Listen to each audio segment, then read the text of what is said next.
Si abres una Biblia cristiana protestante y miras el índice, notarás que los primeros 3/4 son una colección llamada el Antiguo Testamento.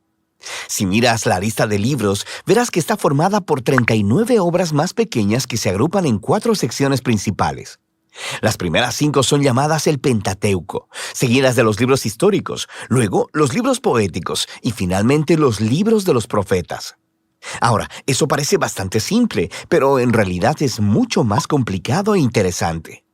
Este orden de libros en un solo volumen llamado Antiguo Testamento es una tradición cristiana tardía que se desarrolló después de Jesús y los apóstoles. En la antigua tradición judía, estas obras estaban todas en rollos separados y se concebían como parte de una colección unificada en 3 partes llamada Tanakh. Es un acrónimo hebreo para Torá, que significa instrucción, Nevi'im, que significa profetas, y Ketuvim, que significa escritos. Ese Tanakh tiene los mismos libros que el Antiguo Testamento protestante, pero en un orden diferente. La Torá corresponde al Pentateuco, pero los profetas consisten de 4 libros históricos narrativos y luego 15 obras que reciben su nombre a partir de profetas específicos. Después siguen los escritos, una diversa colección de textos narrativos y poéticos. Ahora, este diseño en 3 partes es muy antiguo. Es referido en los textos judíos antiguos, como en los rollos del Mar Muerto, el libro de Sirásida e incluso Jesús de Nazaret lo mencionó. Y eso es porque esta forma en 3 partes está entretejida en los mismos rollos. Si pones atención, descubrirás que cada rollo ha sido coordinado mediante referencias cruzadas que unen cada obra a la colección en 3 partes. Entonces, ¿quién juntó todos estos rollos? Fue un proceso largo. Algunos de los contribuyentes famosos son nombrados como Moisés y David, pero la mayoría de los autores permanecen anónimos. En la Biblia son llamados simplemente escribas o profetas. Estos rollos tomaron forma a través de la historia de Israel, conforme las generaciones de escribas proféticos reunieron historias y poemas más tempranos y los integraron en composiciones más grandes, y eventualmente moldearon todo este material en una librería unificada de rollos, el Tanakh. Es claro, a partir de los textos en los Salmos y los Profetas, que estos escribas proféticos creían que el Espíritu de Dios los estaba guiando a lo largo de todo este proceso, que a través de estas palabras humanas Dios le habla a su pueblo. Esta es la razón por la que atesoraban estos textos, estudiándolos y componiendo una colección unificada. No sabemos cuándo exactamente fue terminado el proceso, pero fue en algún momento en los últimos siglos antes del tiempo de Jesús. Es su forma final. El Tanakh ofrece una interpretación profética de la historia de Israel que dice revelar los propósitos de Dios para rescatar a todo el mundo. Y aunque no podemos hacer justicia a la colección entera en solo un video, es útil que hagamos un repaso general de lo que tratan estos rollos. La Torá comienza con Dios creando y bendiciendo un gran terreno, nuestro muy buen mundo. Dios se lo confía a una criatura que refleja la imagen divina, un humano, o en hebreo, Adán. Dios comisiona a la humanidad para gobernar el mundo como reyes y reinas de la creación. Y la pregunta es si ellos confiarán en la sabiduría de Dios para discernir el bien y el mal, o tomarán autonomía y definirán el bien y el mal por ellos mismos. Pero hay otra criatura con los humanos, la misteriosa serpiente. En su rebelión contra su creador, engaña a los humanos para que se rebelen neciamente contra la generosidad de Dios. Como resultado, la humanidad es separada de su fuente divina de vida y exiliados del jardín de la bendición para morir en un peligroso desierto. A partir de ahí, la humanidad continúa esparciendo y redefiniendo el bien y el mal, y las cosas rápidamente se ponen mucho peor. Ellos construyen ciudades plagadas de violencia y opresión, lo que conduce a la fundación de una ciudad llamada Babilonia, donde las personas se exaltan a sí mismas como si fueran Dios. Y así se establece el conflicto básico de la trama de la Biblia entera. Dios quiere bendecir a su mundo y gobernarlo a través de los humanos, pero ahora los seres humanos son el problema. Están bajo la influencia de la maldad, son estúpidos y miopes y se dirigen a la autodestrucción. Y todo esto nos prepara para la solución de Dios. Necesitamos una nueva clase de humano. Así que Dios promete que vendrá un nuevo humano que no se rendirá delante de la serpiente. De hecho, la quebrantará y será quebrantado por ella. A partir de ahí, la historia sigue el linaje de la promesa hasta un hombre y una mujer, Abraham y Sara. Dios les confió la misma bendición divina dada a la humanidad en la primera página. Así que ellos dejan Babilonia para ir a una nueva tierra, similar al jardín que Dios le promete que le dará a su familia. Lo que sigue es la historia de la familia de Abraham.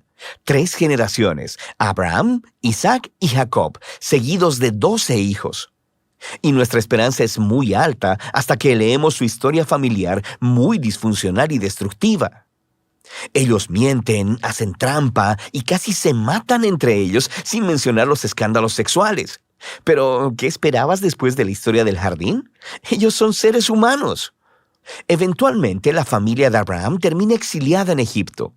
Todos estos fracasos por parte de la familia de Abraham pintan un fondo oscuro para los pocos momentos resplandecientes de la historia. Dios permanece comprometido con ese pueblo. Incluso hace con ellos una promesa eterna llamada pacto de que los rescatará y que bendecirá a toda la humanidad a través de ellos. El cómo no está muy claro, pero la familia de Abraham está en su mejor punto cuando dejan sus planes egoístas y confían en la promesa de Dios con una fe radical. A partir de aquí, la familia crece. Terminan esclavizados en Egipto y se nos presenta al otro personaje principal de la Torá, Moisés. Dios lo levanta para rescatar a los israelitas y llevarlos a una montaña en donde todos son invitados a entrar en una relación de pacto con Dios.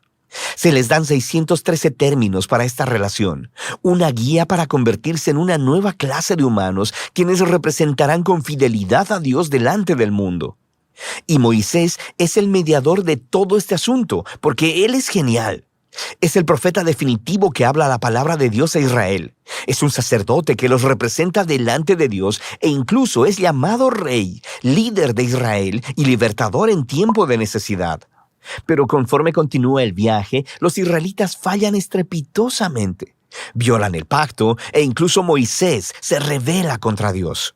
De hecho, la Torá termina con Moisés prediciendo que el fracaso de Israel continuará conforme regresan a la tierra prometida y que terminarán en el exilio una vez más. Pero él tiene la esperanza de que Dios cumplirá su promesa de rescatar a Israel.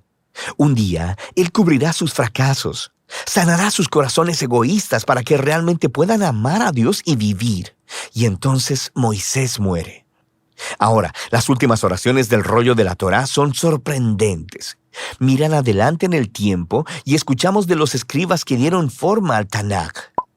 Ellos reflexionan en la historia de Moisés desde su perspectiva y nos dicen que nunca en la historia de Israel se levantó un profeta como Moisés.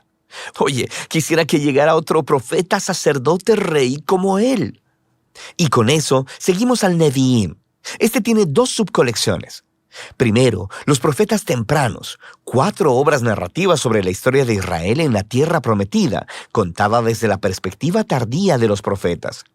Las cosas empiezan muy bien con el liderazgo de Josué. Se nos dice que él es exitoso porque es justo como Moisés y medita en la escritura día y noche. Pero eventualmente, incluso Josué fracasa, empezando el largo y violento descenso de Israel a la autodestrucción, como Moisés y la historia del jardín anticiparon. Estas historias se enfocan principalmente en el fracaso de los reyes, profetas y sacerdotes de Israel. Cómo ellos mienten, hacen trampas, se matan unos a otros y adoran a ídolos. Es básicamente una repetición más larga y sangrienta de los fracasos de sus antepasados, pero hay algunos momentos resplandecientes. Dios reafirma su promesa de pacto de bendecir a la humanidad a través de un nuevo humano.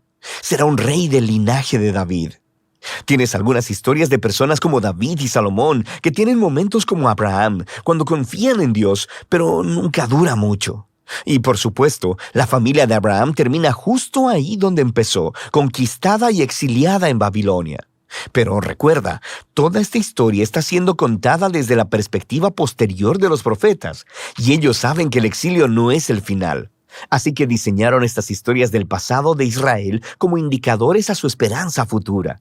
Cuando Dios rescate a su pueblo de Babilonia, enviará un nuevo rey que será como lo fueron Moisés, David y Salomón en su buena época.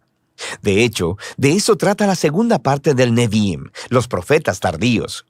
Hay 3 obras largas y 12 obras cortas, conectadas con profetas específicos. Este diseño intencionalmente recuerda a los 3 más 12 ancestros de Génesis, cuyas historias de fracaso contienen las semillas de esperanza futura. Estos rollos proféticos están llenos de referencias cruzadas que enlazan a la narrativa de la Torá y los profetas y siguen desarrollando la historia. El trabajo de los profetas de Israel era ser como Moisés al acusar al antiguo Israel por su fracaso y corrupción y advertirles acerca del resultado inminente, el gran día del Señor que terminó con la derrota y el exilio en Babilonia. Pero los profetas también prometieron que Dios tenía el propósito de purificar a su pueblo y recrear un nuevo Israel, quien sería fiel como lo fue Abraham. Ellos vivirían en una nueva relación de pacto con Dios bajo la autoridad de un gobernante prometido que es descrito como un nuevo Moisés, pero llamado como David. Él será quien restaurará la bendición de Dios a todo el mundo. La conclusión del Nevi'im es justo como la Torá. Hay una nota de los escribas proféticos del Tanakh. Ellos reflexionan en la historia hasta ese punto y exhortan a los lectores a anticipar la llegada de un profeta como Moisés, a quien llaman Elías. Él anunciará la llegada del Dios de Israel para purificar y salvar a su pueblo. A partir de aquí, nos dirigimos a la tercera y última subcolección del Tanakh, una diversa colección de rollos. Cada uno ha sido diseñado para conectar con temas claves de la Torá y los profetas y desarrollarlos todavía más a través de un elaborado tapiz de referencias cruzadas. Por ejemplo, el rollo de los Salmos es presentado por 2 poemas que están coordinados con el principio de la Torá y los profetas. En el primer salmo se nos presenta al justo, quien es descrito como un nuevo Josué, un exitoso líder que medita en las Escrituras. Él es como el rey prometido a Moisés y como el eterno árbol de la vida en el jardín del Edén. El Salmo 2 identifica a esta figura. Es el rey prometido, el Hijo de Dios, del linaje de David, quien derrotará la maldad entre las naciones y restaurará la bendición de Dios al mundo. El resto del rollo de los Salmos enseña al pueblo de Dios cómo orar conforme esperan por esta esperanza futura. Luego tenemos los rollos de sabiduría, que abordan algunas de las preguntas más difíciles que surgen de la historia de la Torá y los profetas. Proverbios suena como Moisés en la Torá. Confía en Dios, sé fiel y obediente, y tendrás paz y éxito. Pero luego, Eclesiastés y Job reflexionan en la complicada historia de Israel y dicen, sí, lo hemos intentado y no es tan simple. Estos 3 libros desarrollan una profunda conversación acerca de lo que significa vivir sabiamente en el buen y frecuentemente confuso mundo de Dios. 2 de los últimos libros del Tanakh en ser escritos hacen una contribución crucial. El rollo de Daniel recuerda la larga historia del fracaso y sufrimiento de Israel como una extraña puerta de esperanza hacia un nuevo futuro para el mundo. Un día llegará el nuevo humano prometido en la Torá y los profetas. Será pisoteado por las salvajes inclinaciones de la humanidad hacia el mal, pero luego Dios lo vindicará y lo levantará para gobernar el mundo en divino poder. Finalmente, el rollo de Crónicas recuenta la historia entera del Tanakh, desde el principio hasta el regreso de Israel del exilio. El autor se enfoca en la promesa de Dios a David de un rey futuro que reunirá al pueblo de Dios en una nueva Jerusalén y traerá bendición divina a las naciones. Las últimas líneas del rollo de Crónicas han sido coordinadas con textos claves por todo el Tanakh. Mantienen viva la esperanza de un regreso definitivo del exilio, apuntando a la llegada de un israelita con quien Dios está, quien pueda ir y restaurar a la nueva Jerusalén. Y así es como termina la historia. El Tanakh es una majestuosa e intencionalmente diseñada colección de antiguos rollos hebreos. Estos diversos textos de todos los periodos de la historia de Israel han sido entretejidos como una historia unificada acerca de la promesa del pacto de Dios para Israel y para toda la humanidad. Fueron hechos para toda una vida de lectura y reflexión, conforme estas asombrosas palabras humanas ofrecen una palabra divina de sabiduría y de esperanza futura que todavía habla hoy.